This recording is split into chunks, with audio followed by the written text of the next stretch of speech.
शुभ दीपावली अवसर रे दिव्य पथ चैनल तरफ प्रिय श्रोतीवृंद आपण मानक आउ थे स्वागत।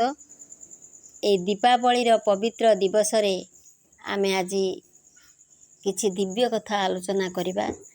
सत्य जुग रे दीपावली उत्सव पालन करा जायतिला जेतेबेले नरकासुर को वध करिबा पई माँ काली रूप धारण करथिले एवं से विजय उल्लास रे तांकरी संवर्धना करिबा पई दीप आलो रे जाली सजा जायतिला एवं तांको स्वागत करा जायतिला।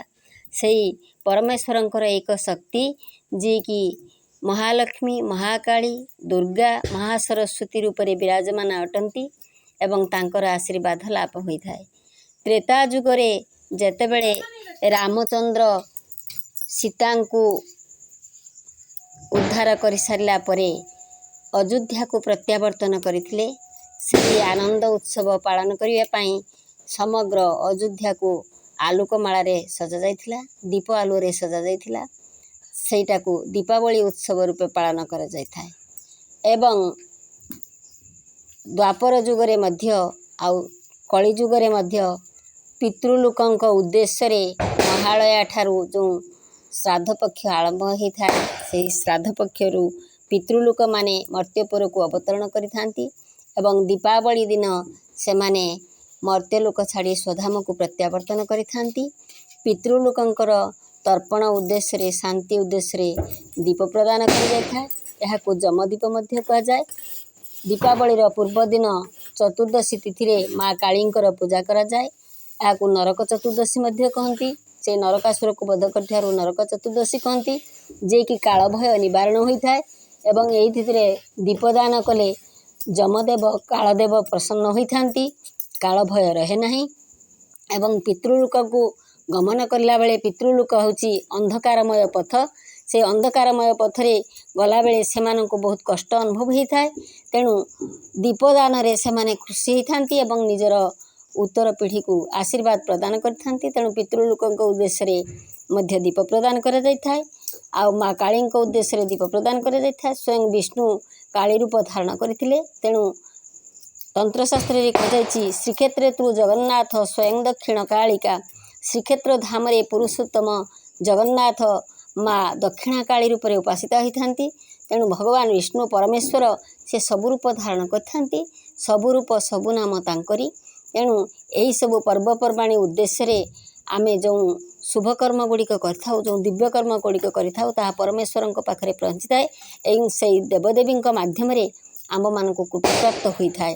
तेणु ए दीपावली उत्सव को समस्ते आनंद उल्लासर सहित आलोक पर्व भाव रे पालन करिथांती।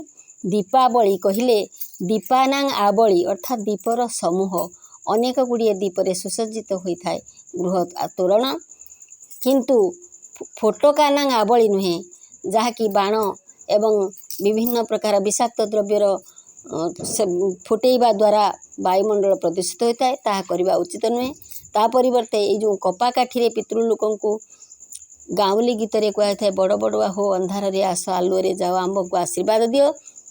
से कपा काठी जालिबा द्वारा सेतिरे वायुमंडल को शुद्ध करिबार शक्ति रही थाए, प्रदूषित हुए नहीं। तेणु ताहा जालिबार विधान अछि।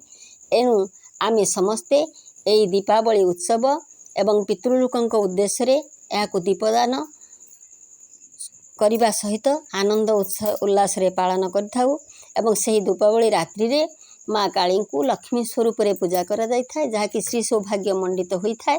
तेणु सही उत्सव को समस्ते पुरपल्ली रे पालन करी भगवत कृपा अर्जन करथांती एवं पितृलोकंकर आशीर्वाद लाभ करथांती तथा अति शुभ संकेत प्रदान करुथिबा एई आलोक भगवानंकर जो चारोटी माध्यम रही सारूप्य, साजुज्य, सामीप्य एवं सालोक्य आत्मा को आलोकित करिबा उद्देश्य रे एई दीप प्रज्वलन करा जाय थाए।